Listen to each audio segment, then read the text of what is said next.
posible dire. Karon, pag site nimo sa imong layout, nahiwi na to.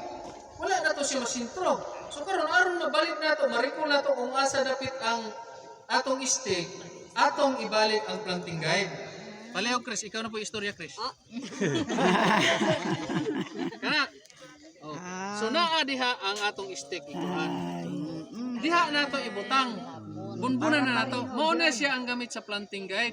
Kung dili mo mag-layout mo nya, dili nyo butangan og planting guide, ayaw na lang mo pag layout. Klaro?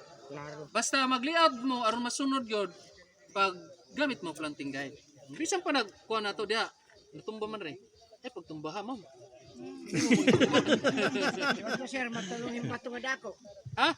Aw, ilikay sa bato. Alisod mo na. Huwag ka nang imo ko na.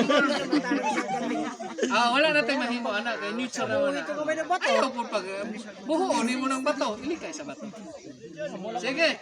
So, diha na siya itanong na nato. Bunbunan na nato. Kung naamoy basal, so, pwede na ninyo ibasalan. Pero kung wala, Pwede na tayo uban na lang. tapos, ayaw po ninyo pag ilubong pag-ayaw kay mo na to kung mag-inuwan, mabasa siya, malata. Dapat kuan lang na kahuman na i-press na to atong kanang tamakan. Dari Chris, kadang Chris. Pwede ra na siya kay diri man ang base pero na kuan na siya law kay Ay, ura-urahat. Kilid lang.